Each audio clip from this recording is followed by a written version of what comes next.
Entonces ahora vamos a ver, vamos a ir viendo cada una de estas patologías, las más frecuentes y las que necesitamos en el contexto de de en la práctica médica y como médico general van a ver, vamos a hablar de más frecuente.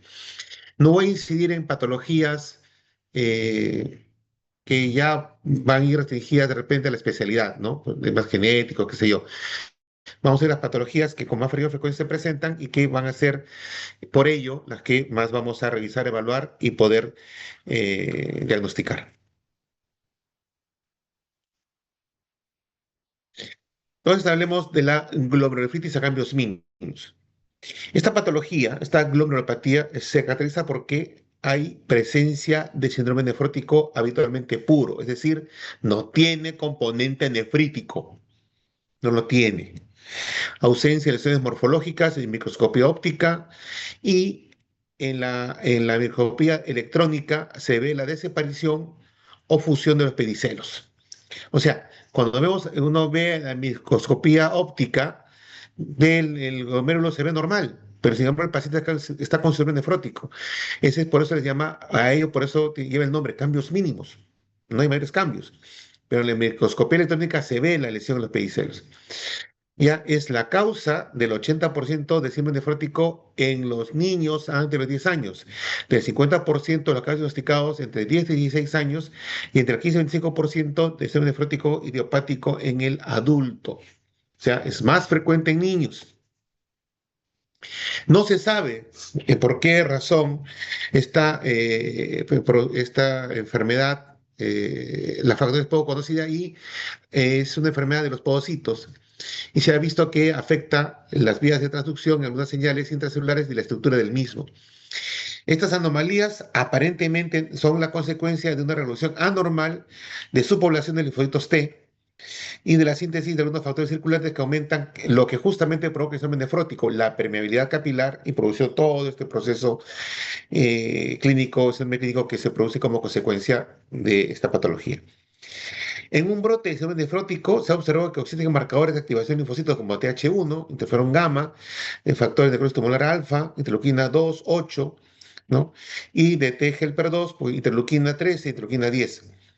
Y entonces, ¿qué se ha visto? Que esas citoquinas, como aparecen en estos brotes, podrían modificar en forma directa la ultraestructura del podocito. Entonces, la principal característica morfológica de la nefropatía por cambios mínimos es, insisto, la ausencia de alteraciones ópticas en el parénquima renal. No se ve nada malo, se ve un glomérulo normal. La estructura glomerular debe estar preservada sin alteraciones ópticas de la pared capilar ni alteraciones en la celularidad glomerular, es decir, en la zona del mesangio. La membrana basal glomerular es normal en grosor, textura y contorno, todo ok. Sin embargo, cuando se hace un estudio de microscopía electrónica, fíjense ustedes en la parte superior, permítanme acá un ratito. Acá esto es normal y acá ustedes pueden ver cómo los podocitos, ¿no? Están todos esfacelados y fusionados, ¿no? Entonces esto va y hay una alteración de toda la arquitectura de la membrana basal glomerular o de la membrana de filtración glomerular y provocando este problema de la proteinuria. Clínicamente se caracteriza por el síndrome nefrótico junto con manifestaciones clínicas que esta provoca y el diagnóstico es a través de la clínica, pernograma electroforético, y aquí en esto hago un alto. Este tipo de pacientes tienen una proteinuria altamente selectiva. Es decir, cuando uno viene el informe del proteinograma electroforético, el porcentaje más alto de proteínas son albúmina. Estamos hablando por encima del 80% de albuminuria, entonces decimos es altamente selectiva la proteinuria. O sea, ahí sobre todo, de todas las proteínas, lo que más hay es albúmina. Tiene esa característica. Hay el perfil lipídico está alterado, proteínas totales y fraccionadas disminuidas. Y la pregunta es, ¿haremos biopsia renal? Acá también hago un alto. Si yo sé que el 80% del sistema nefrótico en niños es por esta causa, cambios mínimos, entonces Generalmente no se biopsia a estos pacientes, se da tratamiento como si fuera una patología de cambios mínimos. ¿Está bien? Entonces, es lo que generalmente se hace en los niños. Entonces, si tenemos la biopsia o sospechamos de que lo que más probablemente sea un paciente con esta nefropatía, el tratamiento es con corticoides, prednisona, 1 miligramo por kilo de peso por 8 a 16 semanas, y si hay remisión, ¿no? Entonces, y no recidiva, control mensual. Si recibe ocasionalmente, prednisona de nuevo, con descenso más lento. Si recibe frecuente y corticodependencia, es decir, vuelve el paciente a recaer, o el paciente no puede dejar los corticoides, entonces usamos otro tipo de medicación como la ciclofosfamida o la ciclosporina, tacrolimus o micofenolato. O, ¿no? Si no hay remisión después de 6 semanas, considerar una rebiopsia y o biopsiar al paciente por primera vez, en todo caso, y usar ciclofosfamida o ciclosporina tacrolimus, ya que no había respuesta al corticoide. Puede haber combinación de esos medicamentos en la necesidad de brindar al paciente un tratamiento inmunosupresor. Esos términos, remisión completa, habla de una proteinuria menor a 0,3 gramos y de aluninemia mayor a 30 gramos por litro.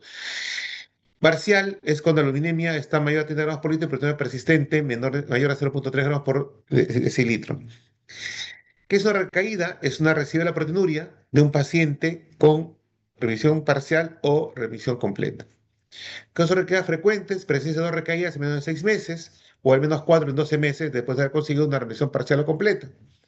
La corticoresistencia es ausencia de recaídas después de 6 semanas de tratamiento con corticoides a la dosis miligramos por kilo por día. Y la corticodependencia es la aparición de recaída durante la fase de disminución de los corticoides o durante las 2 primeras semanas que sigan su interrupción. Es decir, son pacientes que, ni bien estamos disminuyendo los corticoides, o después de 2 semanas de haber interrumpido con una evolución favorable, el paciente vuelve a necesitar la necesidad de tomar corticoides con una respuesta adecuada. Entonces, esta corticodependencia es un problema porque el paciente, es que, si bien es cierto que hemos dado un tratamiento, tenemos que evitar que el paciente continúe tomando alta dosis de corticoide porque también el corticoide tiene efectos adversos sobre la salud de los pacientes. Pronóstico, algunos pacientes presentan numerosos brotes, ¿no? Con una dependencia prolongada de los corticoides, pero en general el pronóstico va bien, el paciente suele tener revisiones espontáneas exitosas, ¿no? Las principales complicaciones son las consecuencias de los tratamientos, que es lo que nos preocupa. La insuficiencia renal avanzada es muy poco frecuente en estos pacientes y solo ocurre en caso de corticoresistencia. En estos casos se observan lesiones lo que se ha observado es que los pacientes que han tenido patología por cambios mínimos, al tener alguna recaída después de algunos años, tiende el estudio a que salga como resultado histopatológico una glomerulosclerosis focal y segmentaria. Entonces, algunos autores, si ustedes van a revisar sus textos, dicen que la glomerulosclerosis focal y segmentaria puede ser una patología en la cual el paciente previamente tenía una lesión a cambios mínimos. O viceversa, ¿no? Que el paciente que ha tenido cambios mínimos, en el futuro va a tener una focal segmentaria. Entonces, hablemos de este tipo de patología. Entonces, esta glomerulosclerosis focal y segmentaria es una entidad clínico patológica que tiene varias etiologías. eh, Mecanismo patogénico es una lesión anatomopatología común. ¿Por qué? ¿Cuál es su característica? Es la presencia de lesiones de esclerosis o hialinosis que afecta un porcentaje de variable del glomérulo, por eso es más focal, y solo una parte del mismo, segmentaria, un segmento del glomérulo. ¿Está bien? Ya eso estamos entendiendo por qué hemos hablado de esta nomenclatura histopatológica que les mencioné en láminas anteriores. Muy bien, entonces ustedes van a encontrar en sus textos como glomerulonephritis focal segmentaria, hialinosis focal segmentaria, esclerosis focal segmentaria, esos son sus sinónimos. Entonces, en las formas primarias a las que nos referimos basados en elevadas recurrencias tras trasplantes, posiblemente haya un factor circulante que pueda provocar esto que aún no es hallado, ¿no? Es la causa más frecuente, sistema nefrótico del adulto en Estados Unidos y Latinoamérica. En los últimos 20 años ha pasado a ser responsable del 2,3% de causas de enfermedad renal crónica avanzada. Entonces, como le decía, se ha relacionado la posibilidad de que haya un factor circulante que no ha sido aún que no ha sido identificado. Sin embargo, se ha escrito en algunos casos el factor soluble que puede ser receptor soluble de la uroquinasa o la elevación de los niveles posteriores de miRNA 193A que afecta a la transcripción genética positaria y por ende también su arquitectura. Sin embargo, en la búsqueda de un biomarcador para definir si por ello el paciente presenta esta lesión glomerular no ha sido hallado. Clínicamente puede haber, para tener el rango no nefrótico, puede haber semen nefrótico, eh, y en los casos con proteinuria no nefrótica presentan una evolución más lenta, con preservación de la función renal más del 80% en los 10 años siguientes. La presencia de insuficiencia renal y de hipertensión arterial suponen un peor pronóstico. Eso nos oscurece la posibilidad de recuperación del paciente y el progresivo daño renal. Acá esto estamos viendo un esquema, ¿no? Es un glomérulo normal. Entonces, fíjense ustedes que hay una parte del glomérulo está siendo afectada, ¿no? Un segmento. ¿Ok? Generalmente esto tiende a adherirse a la cápsula de Bowman, siendo o alguna parte de la cápsula de Bowman, dependiendo de su localización, se puede clasificar. Histopatológicamente, su clasificación va a ir de acuerdo a dónde se haya esta lesión. Hay la forma clásica que excluye a los demás subtipos, entonces primero se evalúa si tiene forma periliar, de tipo celular, de tipo lesión o forma colapsante o lesión en TIP. Entonces, si no tiene ninguna de estas, entonces es una forma clásica o NOS también es conocida como tal. Cuando hablamos de periliar, es una lesión esclerosante próxima al ilio. La forma celular está con aumento de células endoteliales, extracapilares y polimorfonucleares. La lesión TIP es una lesión próxima al túbuli. Y la forma colapsante es un colapso generalizado de los glomérulos. Veamos unos ejemplos. Es una forma clásica, NOS. Hay un segmento que está esclerosado. Aquí lo que está en color azul es fibrosis, esclerosis. Acá tienen una forma periliar, está cerca al ilio, el glomérulo. Acá tienen una forma de variante TIP, una forma colapsante. Fíjense cómo los glomérulos están colapsados y adheridos a la cápsula de Bowman. Esta es una forma celular. Fíjense ustedes cómo hay incremento de las células en el glomérulo y la característica de esta unión, esas eh, sinequias o cicatrices o esclerosis que se va presentando en el glomérulo y se pegan, se juntan a la cápsula de Bowman en todos los casos. Esta es una biopsia renal, por ejemplo, hecha acá en el país, donde el patólogo, ahí les dejo la descripción para que vean que se describe, ¿no? Y acá el diagnóstico es una poistopatía glomerulosclerosis focal y segmentaria variante periliar, ¿no? Y describe acá esta condición. Tratamiento, de acuerdo al nivel de creatinina, si el nivel de creatinina está elevado, y que a 2 y se debe individualizar el tratamiento de acuerdo a que el nefrólogo decida. Si es menor a 1,5, podemos usar prednisona, la creatinina. Por eso es importante que sepa valores normales de urea, creatinina, ácido úrico. Tarea para la casa. Entonces, si no hay remisión, en los 4 meses podemos usar otros medicamentos como ciclosporina, ¿no? Si hay remisión completa, ¿no? Entonces se va a reducir la prednisona. Si hay nuevo brote, más corticoide. Si hay recidiva frecuente, ciclosporina. Y si no responde, tenemos alternativas como tacrolimus, clorambucil o micofenolato. Entonces tenemos una gama de tratamientos estando con la patología ya el paciente diagnosticado de esta enfermedad.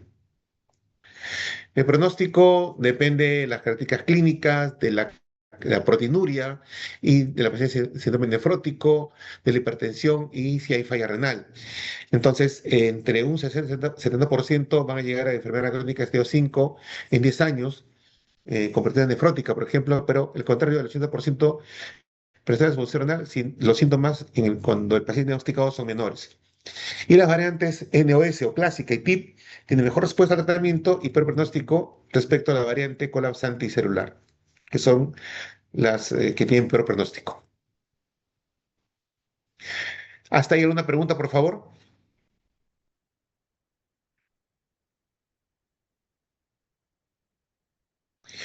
Otra patología es la glomerulonefritis membranosa, que constituye una de las más frecuentes de sistema nefrótico en adultos y ancianos, mientras que en niños y adolescentes es más rara. La incidencia se estudia en 5 a 10 casos por millón de población y al año, y es una enfermedad causada por antígenos específicos y anticuerpos dirigidos contra ellos, que se depositan en la cara externa de la membrana basal glomerular, ¿no? Habitualmente es idiopática, no se sabe la causa, y puede explicarse por la presencia de autoanticuerpos no identificados que van a formar depósitos de inmunocomplejos tras tumoral. Sin embargo, se ha demostrado que una proteína positaria, el receptor de la fosfolipasa A2, tipo M, conocido como el PLA2R, siglas en inglés, constituye un antígeno responsable de más del 70% a 80% de la nefropatía membranosa idiopática. Los anticuerpos que forman con esta proteína, IgG4 principalmente, atraviesan el capilar glomerular y se unen a la proteína a lo largo de la variante externa o subepitelial de la pared capilar, formando los típicos depósitos subepiteliales de la nefropatía membranosa. Entonces, estamos hablando en el subepitelio.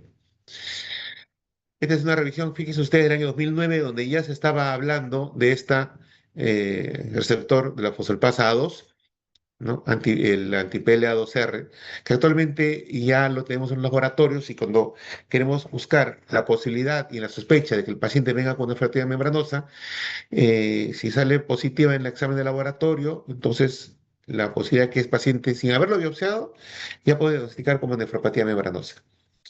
Y siempre la situación esta de que ya sea por complejos inmunes o ataque directo a ciertas estructuras de la barrera de filtración glomerular, sobre todo en su epitelio, se van a depositar estas, ya sea antígenos o depósitos de complejos inmunes, ¿no? Y que van de la circulación, ¿no? Por ejemplo, contra antígenos nativos o no nativos y van a producir inflamación y ese típico daño a nivel glomerular. ¿Qué se ve? Se observa engrosamiento global y difuso, ¿ya? Ya se entienden eso, global y difuso, de las paredes capilares glomerulares, a veces no evidente en las fases iniciales, que comienza por la formación de agregados inmunes subepiteliales que con plata metamina se visualizan paredes capilares con imágenes espiculares, como unas púas. Ahorita vamos a ver eso. Fíjense ustedes, acá hay una descripción del engrosamiento de la pared de la membrana basal glomerular, ¿no? Engrosamiento, engrosamiento. Ya no es un glomérulo normal. Y cuando se ve en la microscopía óptica estas espículas, ¿no? Entonces decimos que es una nefropatía membranosa. Acá un acercamiento, fíjese, de las presentes espículas son características de la nefropatía membranosa. Clínica y pronóstico, la forma típica del sistema nefrótico de comienzo insidioso, perdón, es el sistema nefrótico de comienzo insidioso, lento, en el 80% de los casos. A veces se presenta tan solo como proteinuria, sin llegar a rango nefrótico. Y la microhematuria puede ser frecuente, así como la hipertensión arterial. En un 30% de los casos se asocia a insuficiencia renal que puede evolucionar a terminal. Con frecuencia se asocia trombosis de la vena renal por la proteinuria masiva, que es parte característica de esta patología. La frecuencia de remisión espontánea es variable en torno del 25%, siendo la más alta en niños, y la incidencia de enfermedad renal crónica terminal o enfermedad crónica terminal es del 35% a los 10 años. ¿Cuáles son los factores pronósticos que nos van a hacer ver que la función renal se va a ir deteriorando? Una proteinuria importante y persistente, a 8 gramos al día, presencia de insuficiencia renal al momento de diagnóstico, qué tal es el grado de fibrosis intersticial en el momento del diagnóstico. La edad avanzada, el sexo masculino y la presencia de presión arterial también pueden influir en el daño glomerular. Acá tenemos una otra biopsia donde hacen la misma referencia, la descripción, ¿no? Y acá la doctora dice, miren, se sugiere descartar secundarismo. Y hablaremos en la próxima clase de enfermedades secundarias, pero en una biopsia renal hay ciertas características de la biopsia que al ser halladas, ¿no? Nos sugiere la posibilidad que sea una membranosa secundaria, otra patología sistémica. En este caso, la sospecha de la doctora que ha evaluado esta biopsia. Entonces, ¿qué hacemos cuando tenemos una nefropatía membranosa? Si el paciente tiene riesgo bajo, es decir, una proteinuria, rango nefrótico menor de 8 gramos, por ejemplo, menor a 4 gramos, una función renal normal, ¿no? Entonces, hay que darle manejo conservador con IE Casara 2 eh, y monitorizar al paciente, ¿no? Pero si a pesar de ello aumenta la proteinuria, vamos a pasar a un riesgo medio, donde vamos a ir evaluando las características de este paciente y de acuerdo a ello al tratamiento que requiere, ¿no? Si hay inicio del deterioro de la función renal durante el periodo de observación, prednisona. Si no hay deterioro de la función renal y tras el periodo de observación no baja la proteinuria, podemos usar estas alternativas, inclusive rituximab. Bien, entonces puede haber respuesta como no respuesta, entonces tenemos que suspender el tratamiento, en su efecto mantener 12 a 18 meses con retirada gradual del tratamiento. Y bueno, lamentablemente ahí se va a observar cómo crecen los valores de urea creatinina y tenemos que trabajar en evitar la progresión de la enfermedad renal. La pauta de Ponticelli se ha convertido de hace clásicamente en una forma de tratar a los pacientes. A pesar de ello, y que pueda seguir vigente esta pauta de Ponticelli, ¿no? Para brindar a un paciente con síndrome nefrótico el tratamiento, existen otros tratamientos alternativos que se usan sin la necesidad de usar algunos medicamentos como los corticoides o la ciclofamida, pero clásicamente lo que usamos de inicio de dosis de ataque es los corticoides y de ahí vamos pasando a ciclosporina, por ejemplo. Pero la potencial también es válida. Y es un tratamiento durante 6 meses. Hasta ahí, por favor, ¿alguna pregunta?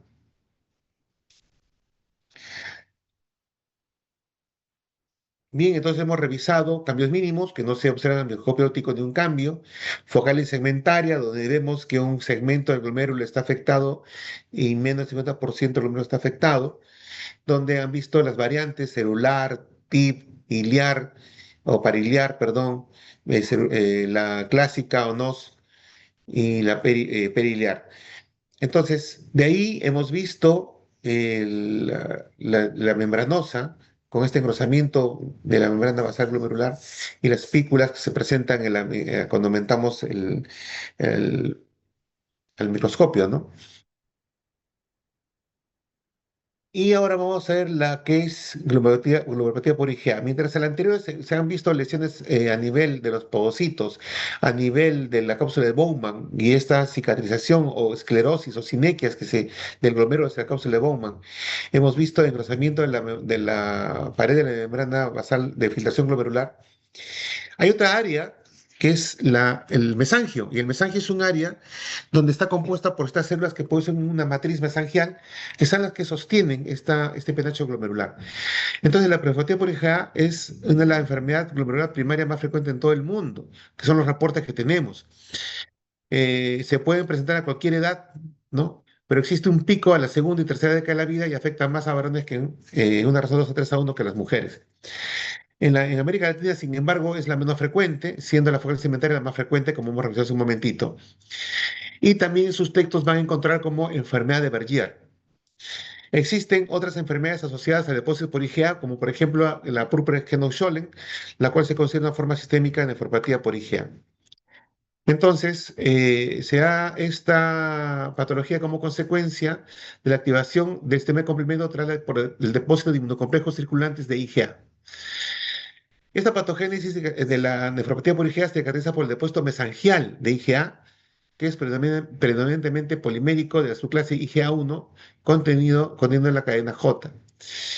La etiología, mal pronóstico, si coexisten depósitos IgG, C3, C4d, que va a condicionar un mal pronóstico en el paciente. En la patogénesis de la nefropatía por IgA existen varios puntos clave que hay que revisar. Entonces, ahí en la IgA deficiente en galactosa IgA1, Va a haber formación de complejos inmunes contra la antiinmunoglobulina A1. Va a haber por ello depósito de formación in situ de complejos inmunes en el mesangio. Va a haber activación de células mesangiales, citoquinas proinflamatorias, profiláticas, va a haber factor de crecimiento, se activa el complemento y hay lesión de los pocitos y células tubulares, aumenta la permeabilidad glomerular, esclerosis glomerular, atrofia y fibrosis intersticial. Todo eso puede producir activación del complemento. Va a haber hipertensión arterial, proteinuria, hematuria e insuficiencia renal. ¿Por qué? Todo empezó con un déficit de incremento de IgA a nivel hepático y mesangial.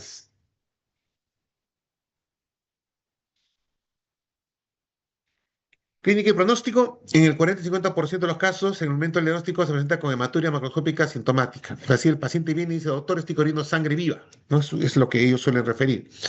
Los episodios se presentan en relación a, no todos los casos, pero generalmente con relación temporal a infecciones de vías respiratorias superiores. Puede desarrollarse insuficiencia renal aguda durante los brotes de hematuria.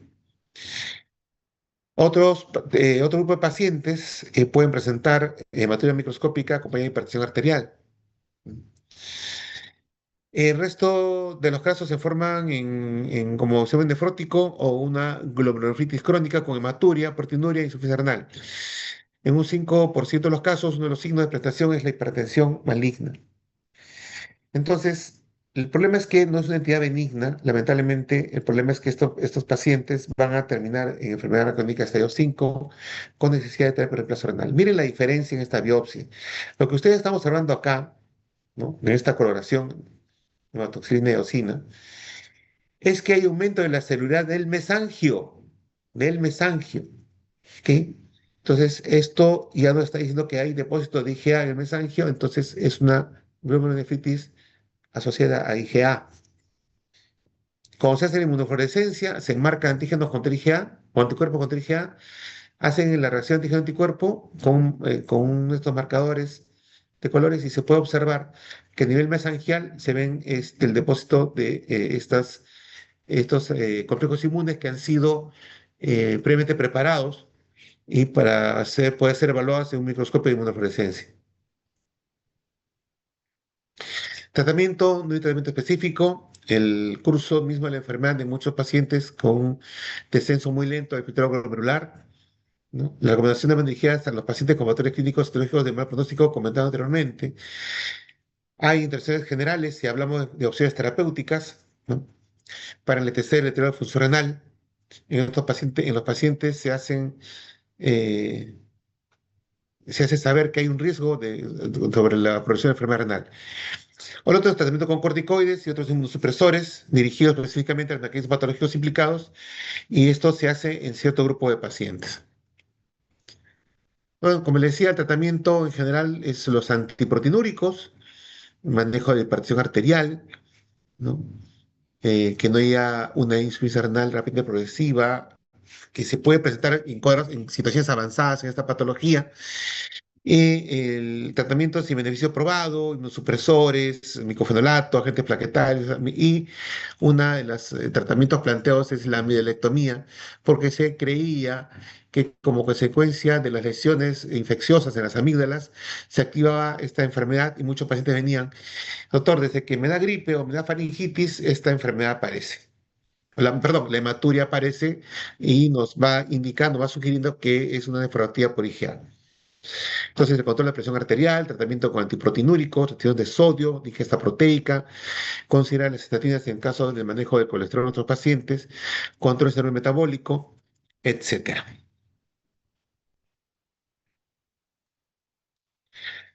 ¿Hasta aquí alguna pregunta, por favor?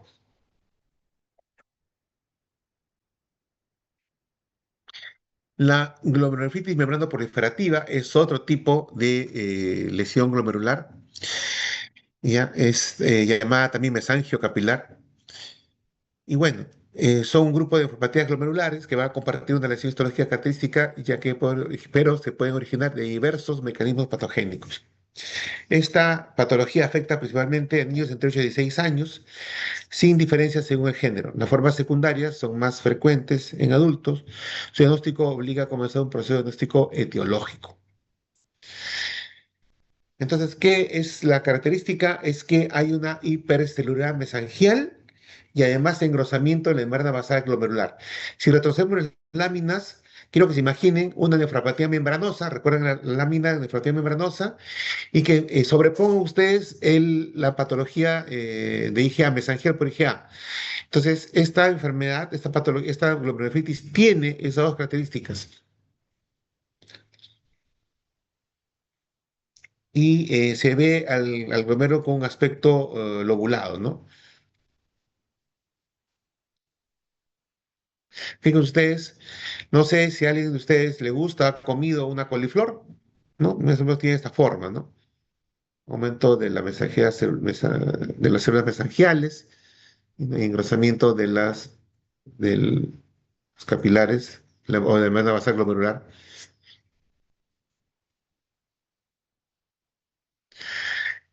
Muy bien, entonces, en un modelo de la pared capilar glomerular normal, entonces hay reguladores de superficie del complemento en zonas endoteliales y membranas basales glomerulares. En la parte B se va a ver que hay un modelo esquemático de esta membrana basal y se va a observar que va a presentar depósitos inmunocomplejos, se va a activar a través de la vía clásica el complemento, va a haber una fase de lesión, ¿no? Donde va a haber depósito de complejos inmunes. ¿Mm? Y va a haber afluencia de leucocitos, que conducen a un tema de proliferación y la consiguiente hematuria y proteinuria. Las células endoteliales con pérdida de fenestración de depósitos, como borrar los procesos podales, es muy semejante a lo que hemos visto en cambios mínimos, ¿no? Eh, Va a provocar, pues, el sistema nefrótico y el aumento de la permeabilidad de la membrana basal glomerular. Ahora, esto sí es un poquito complejo, necesito que me presten atención. Entonces, rápidamente hay tres tipos, tipo uno, tipo 2, tipo 3, con una nomenclatura actual que se ha evaluado, porque clásicamente es la glomerulitis membranoproliferativa tipo uno, la membranoproliferativa tipo 2 y la membranoproliferativa tipo 3. En la tipo uno hay depósitos mesangiales y subendoteliales, mientras que en la tipo 3, esta es la uno, hay depósitos mesangiales, subendoteliales y subepiteliales, ¿no? O intramembranosos. Mientras que en la tipo 2 hay depósitos mesangiales, intramembranosos y depósitos en la cápsula de Bowman. Ahora, cuando hacemos hallazgos de la inmunofluorescencia, podemos pintar complemento 3 y G o C1Q, esa es la tipo uno. Si en la inmunofluorescencia hallamos solamente complemento, ya no otras moléculas, otras proteínas, si es solo C3, se denomina glomerulonefritis C3. Igualmente, en la tipo 3, si es solo C3, glomerulonefritis C3. Y si hay depósitos mensajeros, la tipo 2 solamente C3, se llama enfermedad de depósitos densos. Estas tres características, de acuerdo a la ubicación de los depósitos subepiteliales o subendoteliales o intramembranosos, se va a conocer como C3 glomerulopatía. Entonces, hay una tipo 1, por complejo, C3 glomerulopatía y tipo 3. Sistema nefrótico es característico, pero también va a haber hipertensión arterial y va a haber hematuria, es decir, va a haber sistema nefrótico completamente nefrítico. La insuficiencia renal puede estar presente en la mitad de los casos, ¿no? Tienden a cursar más con nefritis, mientras la tipo 2 pues, es nefrótico. Se describe la supervivencia renal menor al 65% de los 10 años, de pronóstico es peor la tipo 2 y en general la membrana proliferativa se convierte en una patología muy difícil de manejar. En niños con sistema nefrótico, insuficiencia renal se aumenta prednisona. Si en niños tienen una proteinuria menor a 3 gramos, ¿no? La prednisona puede ser útil sin que exista evidencia con efectos positivos de los antiagregantes. En caso de un nefrótico y deterioro progresivo de la función renal, se recomienda ciclofosfamida y mecofedrato con esteroides, o sea, mezclar inmunosupresores, ¿no? También agregar el uso de antiagregantes, anticoagulantes y como hemos hablado, como se ha mencionado muchas veces, hay el control agresivo de la hipertensión arterial y proteinuria con uso de YK como antiproteinúrico. Este tipo de patología va a evolucionar de acuerdo al tratamiento de la enfermedad de fondo, pero evoluciona a la enfermedad renal crónica en el tiempo. La enfermedad de depósitos densos tiene mal pronóstico y la evaluación la evolución hacia enfermedad renal crónica terminal es lenta, progresiva en la mayoría de estos pacientes. Hasta aquí tenemos alguna pregunta, por favor. La famosa glomerulitis postreptocócica, ¿no? Es una glomerulopatía que se produce después de una infección habitualmente cutáneo-faríngea por los estreptococos beta hemolíticos del grupo A. Y la fisiopatología no está completamente aclarada y es multifactorial y se asume que hay un factor patogénico directo de una proteína estreptocócica que induce daño por inmunocomplejos, que estos inmunocomplejos circulantes se van a depositar a nivel de glomérulo. Es una glomerulopatía que afecta principalmente a la población infantil, con incidencia máxima entre los 2 y los 6 años, puede ser epidémica o esporádica. Muy bien, entonces durante mucho tiempo fue una nefritis agudas predominantes, pero desde finales del siglo pasado se observa una importante disminución de estos casos. En el país de desarrollo la incidencia se mantiene muy similar, ¿no? Con un pico de edad entre los 2 y los 6 años. Este cuadrito que está acá es un poco para explicar la patogenia de la bronquitis postreptocócica, ¿no? Tenemos una faringomidalitis, ¿m? Y acá tenemos que está provocado por nuestro coco betamolítico. Este va a producir un antígeno, el cuerpo va a enviar un anticuerpo, va a haber inmunocomplejos circulantes y se van a depositar en de activación del complemento y los capilares glomerulares, provocando hematuria, proteinuria y disminución del complemento 3 y plasma en la sangre por consumo de complemento. Entonces, la filtración glomerular disminuye como consecuencia de la oliguria. La sobrecarga esto va a provocar edema, la oliguria y sobrecarga, va a haber expansión del espacio intercelular y se va a expresar estos problemas como incremento de la creatinina, la excreción fraccionada de sodio es menor a 1% y inactivación o eh, este, digamos, al antagonismo del sistema renal angiotensina aldosterona. Este es un glomérulo normal. Fíjense la proliferación de leucocitos, neutrófilos y monocitos en el glomérulo, ¿no? Esto se observa en la glomerulonefritis postreptocócica y en casos graves puede haber formación de semilunas, que ya son casos más graves. Clínicamente, la presentación clásica sucede en forma de sistema nefrítico, ¿no? Fracaso renal agudo, hipertensión, hematuria y proteinuria. Este cuadro aparece con un periodo de latencia tras infección originaria que dura entre unos 10 días de infección, entre 7 a 21 días, en el caso de faringitis, 14 a 21 días, en el caso de alguna enfermedad en la piel, por ejemplo, causada por esta bacteria. El grado de severidad del fallo renal puede variar desde sintomático a oligonuria y la hipertensión suele ser leve o moderada. En caso de adultos con una oliguria persistente y ante la posibilidad que se complica con insuficiencia cardíaca o congestión pulmonar, se prefiere dar eh, terapia reemplazo hemodiálisis, para poder manejar al paciente. Clínica, a retención nitrogenada, hipocomplementemia. Ojo, por favor, tanto la mesangio capilar o membrana proliferativa y esta patología tienen ambas el complemento bajo, entonces hipocomplementemia. Puede haber hematuria y también se puede hallar, no siempre, la antistreptolicina elevada. Eh, el tratamiento de soporte, el manejo sintomático, fármacos hipertensivos diuréticos para retratar la tensión hidrosalina, terapia de sustitución renal si es necesario. No existe evidencia actual para el manejo con supresores, ¿no? Tampoco hay evidencia de que fue el tratamiento antibiótico, porque ya la infección pasó hace 10 a 14 días. Sin embargo, quedó circulando estos antígenos y los anticuerpos que se dirigen contra ellos van a depositarse en el riñón, provocando todo este problema, esta patología que hemos descrito. En pronóstico, la falla renal y la hipertensión resuelven espontáneamente en 1 o 2 semanas. En los niños se espera la curación completa, ¿no? La mortalidad se estima en 1% de niños, 30% en niños y 30% en adultos. Lo que es más frecuente es que a largo plazo, en estos pacientes solamente puede dar hipertensión arterial leve. ¿Alguna pregunta hasta acá, por favor? Bien, Vamos a finalizar con esto. Entonces tenemos cambios mínimos, no hemos encontrado nada. Focal y segmentaria con esta lesión característica que ocupa una parte del glomérulo y menos del 50% de la totalidad de ellos lesionados. Tenemos la membranosa con engrosamiento de la membrana basal glomerular, la mesangial con aumento de la celularidad glomerular en el mesangio, como la IgA, la mesangiocapilar o membrana proliferativa. Ahí tenemos lesiones en la membrana y en el mesangio con aumento de la celularidad mesangial. ¿Se acuerdan? Como si fuera una coliflor.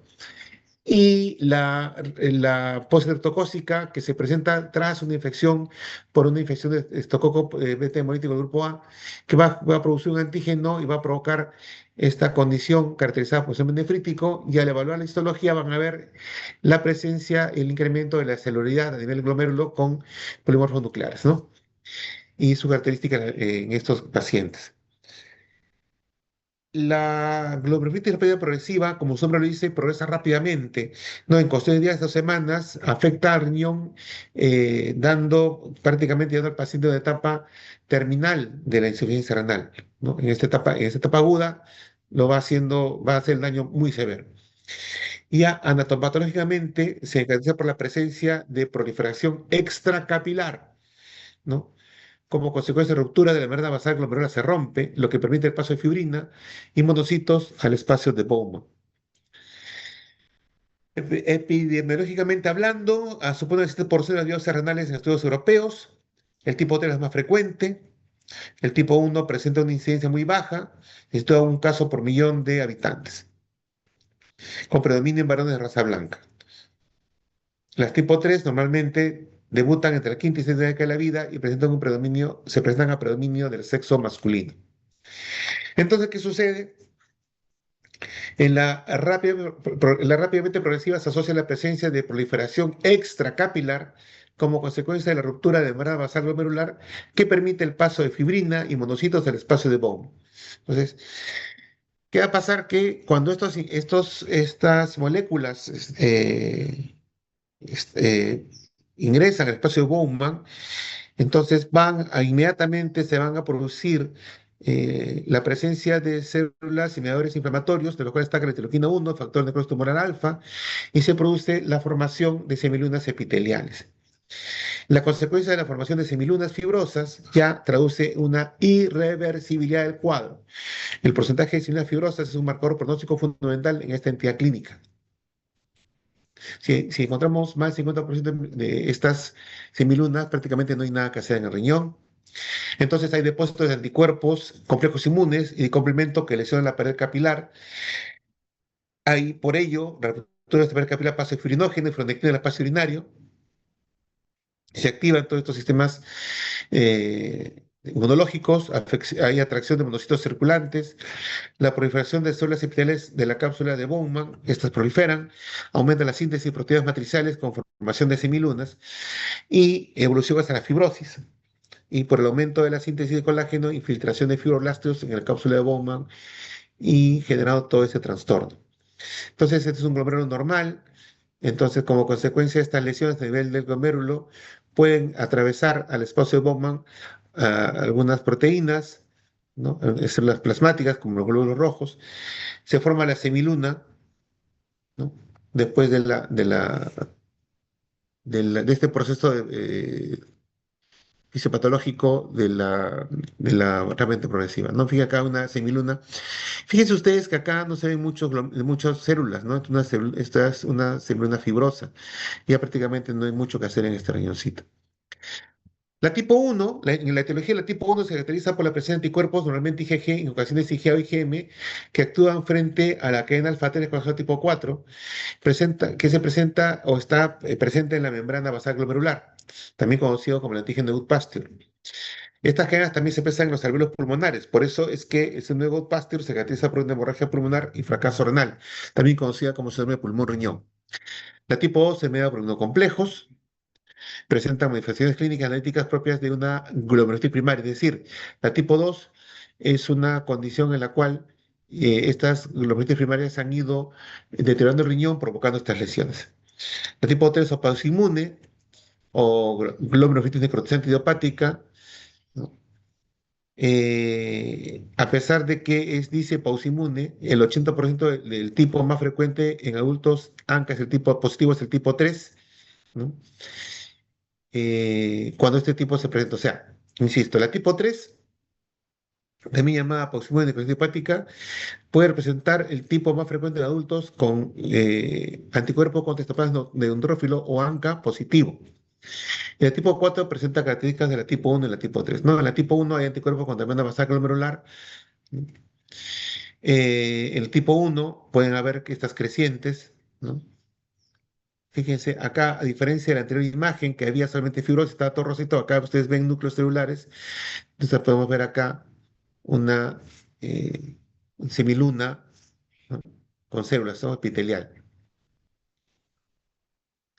Puede haber anticuerpos de la masa glomerular, o sea, limitadas a riñón, o el síndrome Pasteur, ¿no? Donde el paciente va a presentar hemorragia pulmonar o hemoptisis.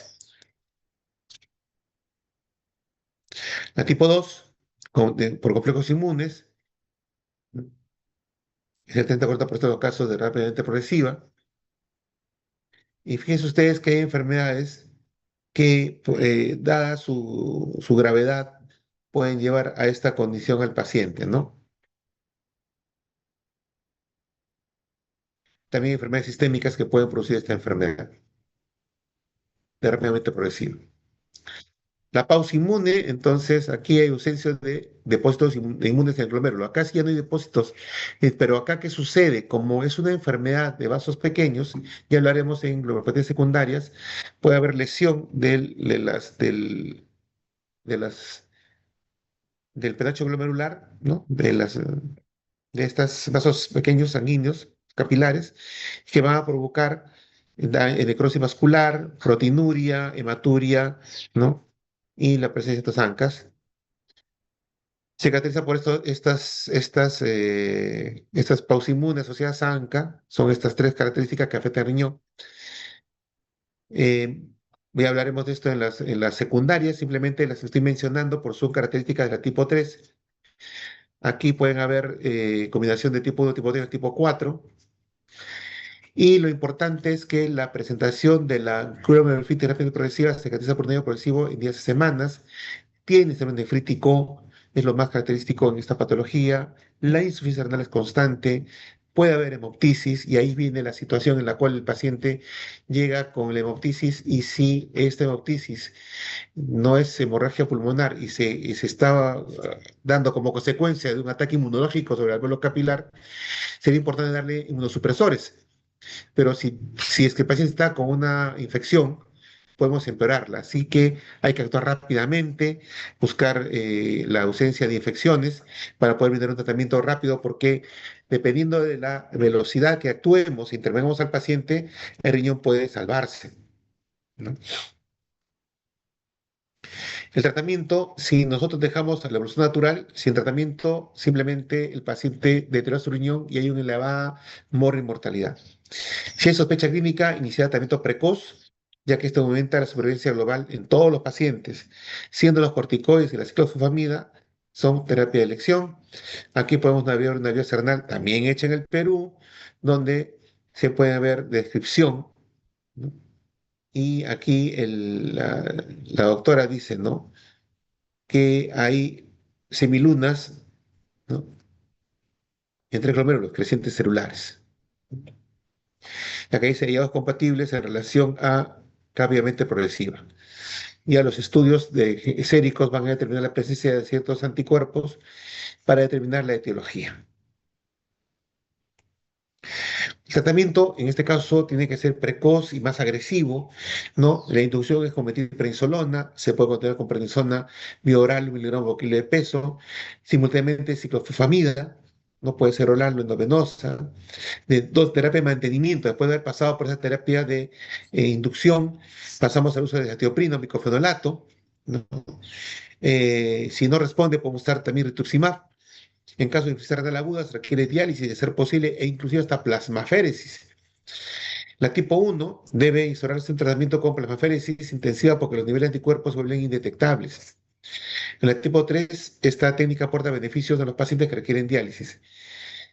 Por último, el tipo 2 depende del tipo de glomerulitis primaria que está afectando para dar el tratamiento requerido, ¿no? Hay plasmaféresis, esto son protocolos que se hacen en ese tipo de pacientes con una alta carga de factores circulantes inmunológicos como anticuerpos o complejos antígeno-anticuerpos. Nuevamente este cuadrito se los dejo para entender que algunas patologías pueden tener semen nefrótico solo, puro, como por lesiones mínimas, o pueden ser bastante nefríticos, por ejemplo, de una forma, por ejemplo, la realmente progresiva, ¿no? Con semen con defecto nefrítico, y la IgA es característica de la hematuria recidivante, ¿no? Pero también puede haber combinación de ambos, con nuevos problemas. Por el mismo cuadro, lo repito anteriormente, que hay algunas patologías cuyo mecanismo es distinto al del sistema nefrítico, el nefrótico son distintos mecanismos, pero al final de cuentas la lesión sobre el glomérulo va a producir todas las características típicas de estas patologías. En resumen, la proteinuria es un marcador de daño glomerular. Su hallazgo debe ser considerado para evaluación nefrológica. Entonces, si ustedes tienen un paciente con una proteinuria importante, por favor sepan referirlo. ¿Por qué? Porque, insisto, la proteinuria es un tóxico renal. Si se sigue eliminando riñón, se sigue deteriorando. La biopsia renal es un método diagnóstico de elección ante la sospecha de alguna glomerulopatía. Entonces, cuando hay esta sospecha por proteinuria significativa, pues hay que ver la posibilidad de una biopsia renal. El tratamiento está basado en medidas generales y pautas inmunosupresoras de acuerdo al tipo de diagnóstico. De acuerdo a la presentación clínica, se puede sospechar del tipo de glomerulopatía si tienes nefrítica, como nefrítico, por sus características temporales, estacionales o infecciosas, ¿no? El seguimiento de los pacientes es importante ante casos de recaída y progresión de enfermedad renal crónica, y ahí es lo que se convierte en un tema más frustrante porque lamentablemente por el momento de su evaluación no se llegó a tiempo, pero hay que hacerle un seguimiento de con nuestros pacientes. ¿Alguna pregunta, por favor?